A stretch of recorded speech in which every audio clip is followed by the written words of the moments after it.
What is your role? My role, I see myself as an entertainer. I'm trying to write good books, make people laugh, make them cry, provoke them, make them angry, make them think if possible, to get a reaction, give pleasure. I do not see myself as a social commentator because I don't look at any of these things we've been talking about hard enough. I'm not really skilled at it, but I like to write, I like to throw words around. And if I can give pleasure in that form, I feel I'm earning my pay. I have no desire to be a leader of any kind. I dislike being called a guru. I think every man should be his own guru, every woman her own gurette. We should all be leaders. I'm an anarchist. My father was a wobbly, IWW. We should all take charge. We should all be leaders, neither followers nor rulers. Make our own decisions. I'm really a Democrat, small d. I really believe in democracy, direct democracy. I think every issue of any importance should be decided by popular referendum. It's nice to see these petitions get on the ballot. The process should be made much easier. We could do away with those bunch of morons and moral dwarfs up in the state legislature and decide state policy by public referendum. I would love to see that. I think the majority of the people in this state and in this country are almost always far ahead of those who call themselves the authorities or presume to be our leaders. They're not leaders. When was the last leader we had in this country? Thomas Jefferson, perhaps.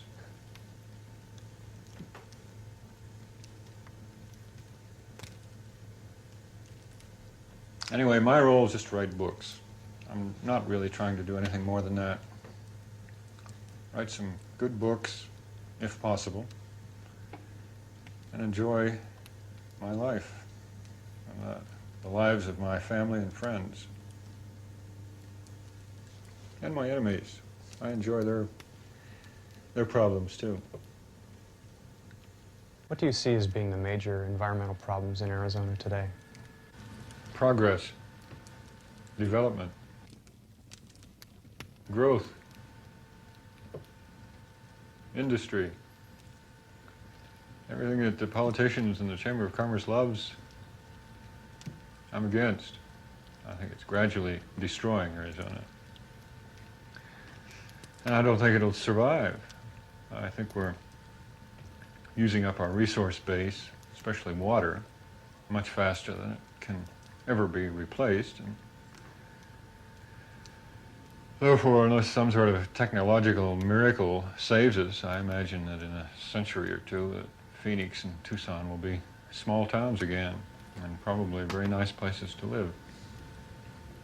Arizona seems to be committed to coal and nuclear power. Is that without drawback? Well, the disadvantages of coal are pretty obvious. The burning of coal pollutes the air. Strip mining destroys a lot of good rangeland, depriving ranchers and Navajos of their resource base.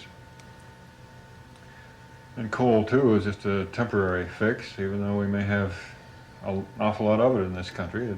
It too, will be used up sooner or later.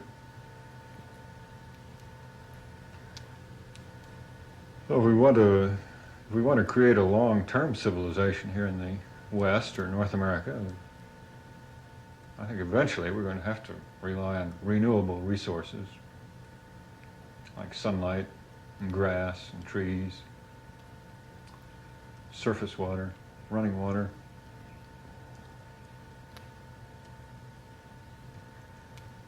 But I realize that this is a utopian kind of thinking.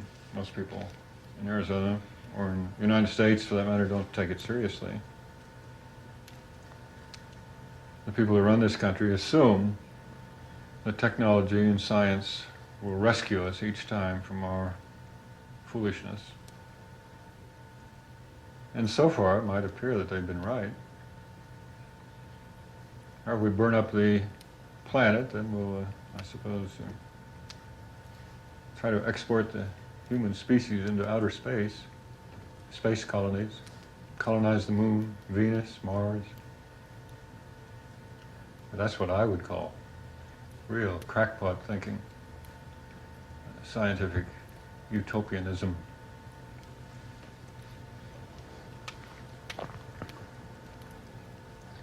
And uranium, you mentioned that, didn't you? Mm-hmm. I guess if we complete the Palo Verde nuclear plant, we're going to have the biggest one in the world. Is that right? That's what they say.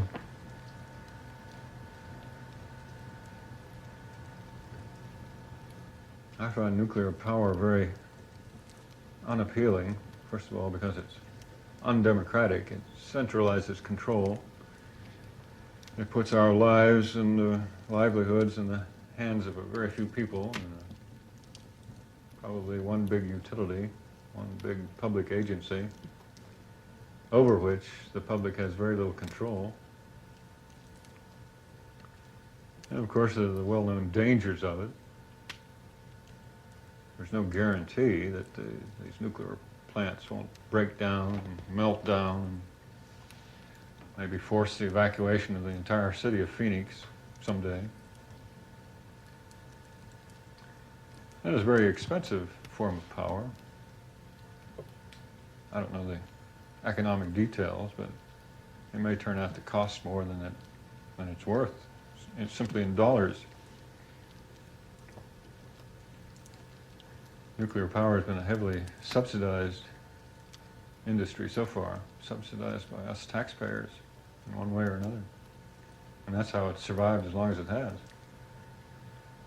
I doubt if nuclear power would last another 10 years if we had a truly free market economy. It's expensive, it's dangerous, it's undemocratic. And uranium mining, of course, also destroys rangeland again, in some cases wilderness. And the problem of what to do with the nuclear waste has still not been solved. Nobody wants these nuclear waste dumps in their own state. What do you see the future of environmentalism being? Well, I think it has a very good future. The worse the environment gets, the more popular environmentalism becomes. People like James Watt do us a lot of good to really spur interest in environmentalism and boost the membership in all sorts of conservation organizations. People always get concerned about things that they think they're in danger of losing. So it often comes too late. I think America has led the way in this field. We are probably the most environmentally conscious big industrial nation on earth. Getting the parks established a little over a century ago. First nation on earth to do that. Good thing we did, too. Well, I think it has a very good future. The worse the environment gets, the more popular environmentalism becomes. People like James Watt do us a lot of good to really spur interest in environmentalism and boost the membership in all sorts of conservation organizations. People always get concerned about things that they think they're in danger of losing. So it often comes too late. I think America has led the way in this field.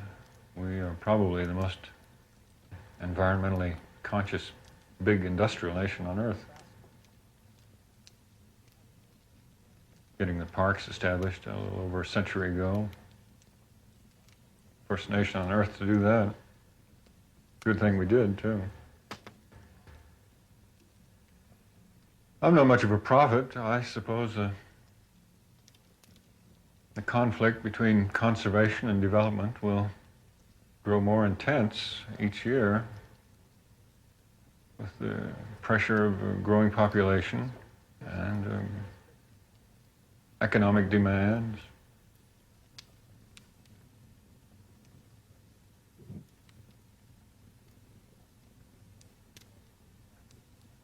That's all I can see in the future. There's more conflict, more arguments, more shouting. Possibly, if the economy stays in a recession long enough, the majority of us will gradually adapt to a simpler, a more frugal way of life and not make such enormous demands on the land and the air and the water.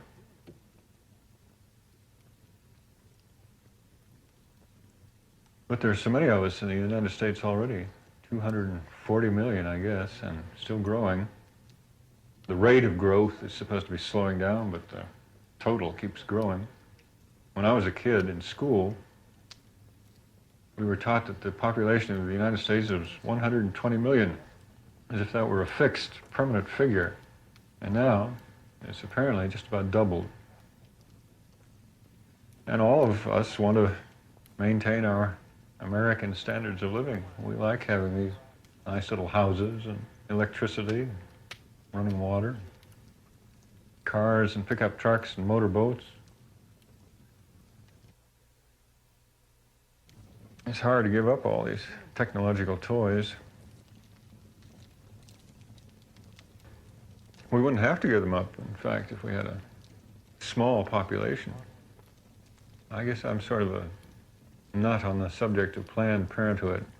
I think we should plan it a lot more intensively. I'd be in favor of revising the income tax structures in such a way as to reward single people, childless couples, penalize heavy breeders, make people who have, say, more than one or two children pay extra taxes instead of less. Make that a national public policy. Encourage small families. And that means cutting off immigration, too, or restricting it to a very low level. These are very delicate, touchy subjects, especially here in Arizona, and that's why I bring it up. I don't like to talk about it. It makes me sound like a racist and an elitist. But I talk about it because apparently no one else will. The politicians won't touch the subject, of course. The Chamber of Commerce doesn't care.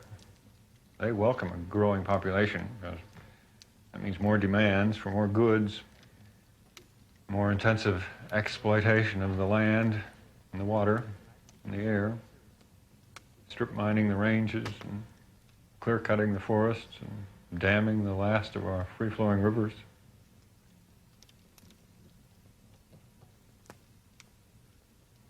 But I think if we're going to have a decent future in this country, and I'm speaking only of the United States, the rest of the world is, most of it is in much worse shape than we are.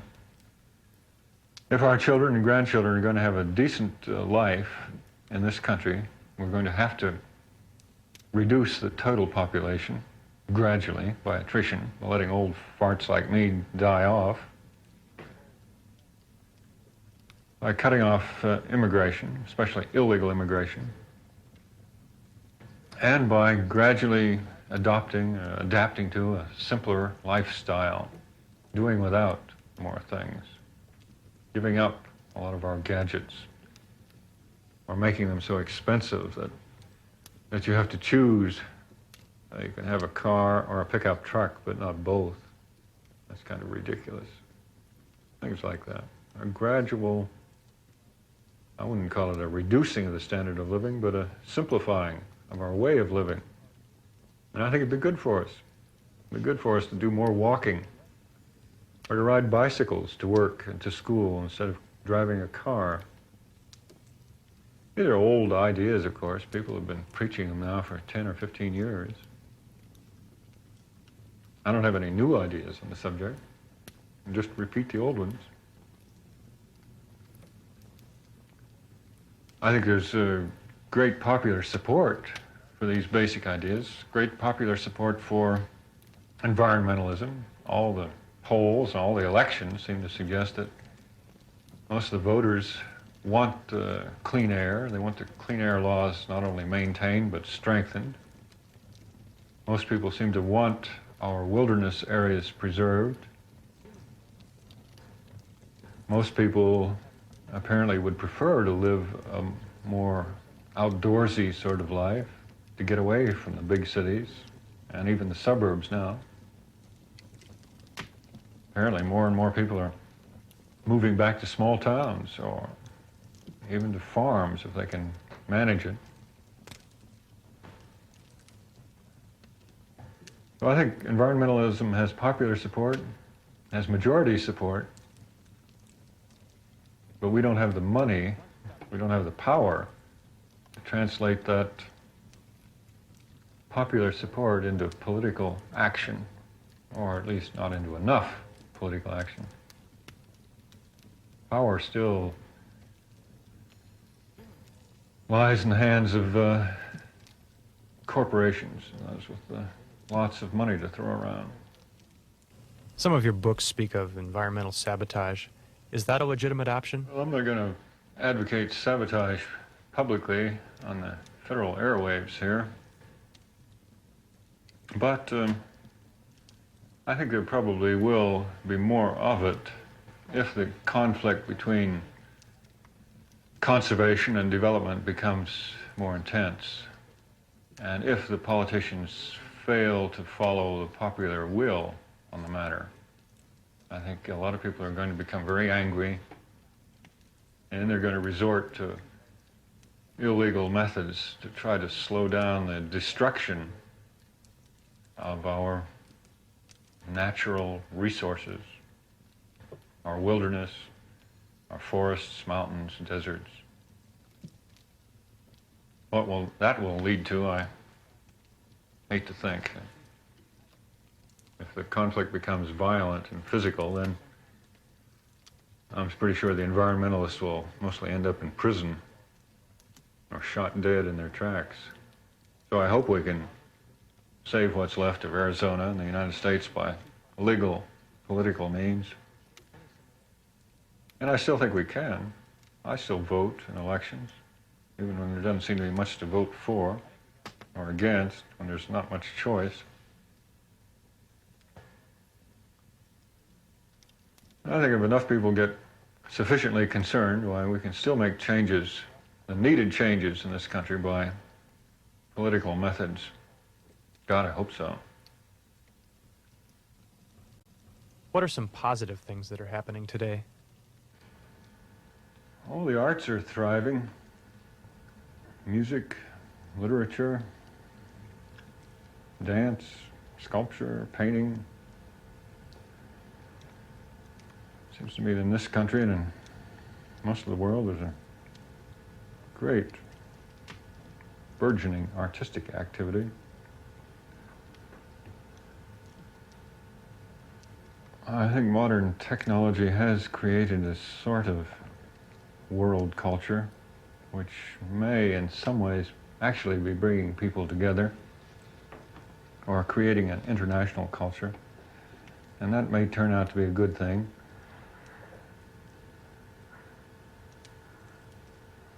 Nuclear power has made war less appealing than ever.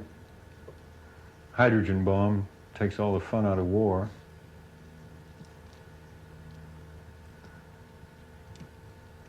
I think there's an enormous amount of goodwill and good feeling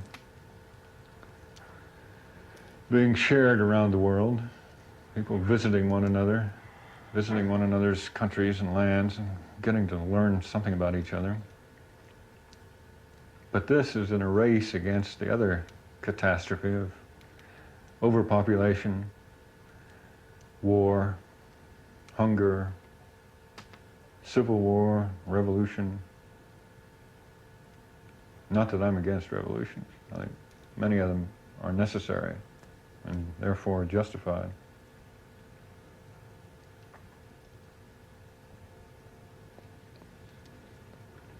I'm not anti-technology either. I like all our gadgets and toys. It's just the scale of them, the quantity of them that I think is doing us harm. As I've written, I'm very much in favor of space exploration, for example. I think that's a great adventure for humanity, insofar as we can all share in it.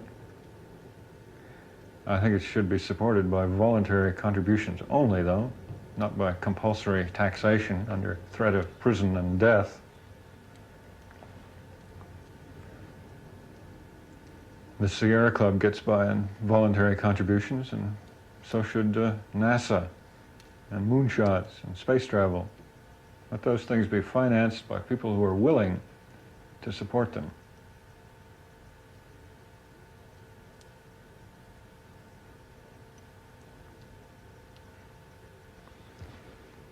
Good things. Trying to think of good things. Don't get good cigars. I'm impressed by the young people that are growing up around us. They seem to be healthier and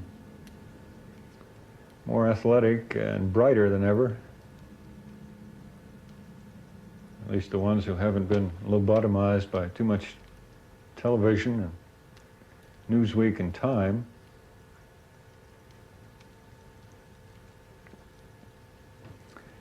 I suppose for every danger in the contemporary world you can find a corresponding avenue of hope, an opportunity for true progress as opposed to mere quantitative growth.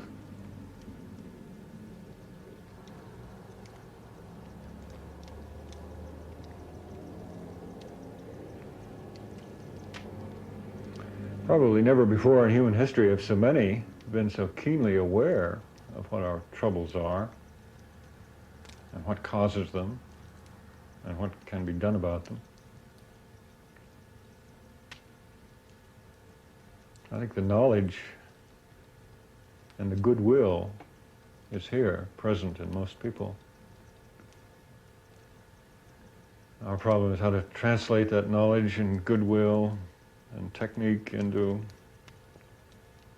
the creation of a true civilization, which I do not think we have.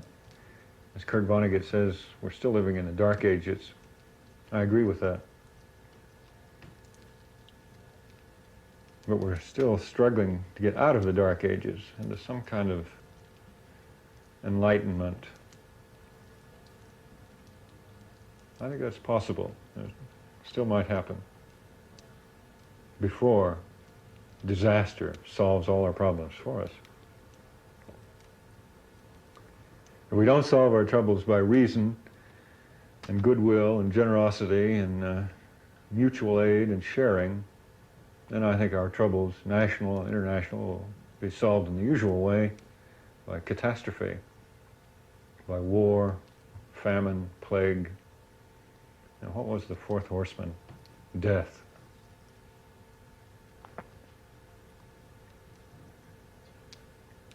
And anyway, even if the human race wipes itself off the face of the earth, as Jonathan Schell thinks it might in his book, I still think that life will survive, even if only in the most rudimentary form. I'm in favor of all kinds of life, even bacteria, germs, bugs, insects, scorpions. I don't think that anything humanity can do will destroy all life on Earth. And as long as there's life in any shape, well, there's still hope of some kind. In fact, life is good in itself. And if we humans are stupid enough to destroy our own lives, that doesn't necessarily take all the goodness out of the lives of other creatures that might, and I hope will, survive us. I think Earth would still be a decent place if there were no humans on it at all. I don't know exactly what kind of consciousness a dog has, or the wildlife, or the birds we see out here, but my impression is that on the whole, they seem to enjoy their existence. I think it's worthwhile for its own sake. They're not dreaming of heaven or some technological utopia. They just find the ordinary daily business of life, breeding and nest building and finding food, a good in itself.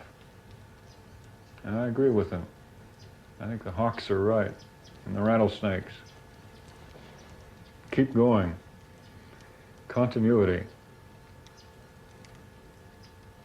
I don't have any hope of personal immortality, but I'm glad I've had children, and that therefore I have a stake in the continuity of human life. I think it's well worthwhile just keeping the game going, whether it leads to any greater end or not. What does the future hold for you? I'll write a few more good books and die. I've done almost everything I ever wanted to do. Traveled over half the world. Enjoyed the love of some good women and the friendship of some good men. Had some adventures. Wrote a few books that I'm still pleased with. Had a pretty soft, easy life. Most of my life I've been able to do almost exactly what I wanted to do. I haven't had to turn my hand at honest labor for about 10 years. And I never did believe in working for more than 6 months out of a year at any job I didn't like. So I'll write a few more books, explore a few more places. I'd like to go to Australia again. I'd like to see something of Africa. I've got a teenage daughter. I've got to get her through the agonies of adolescence, or I can shunt her off to college.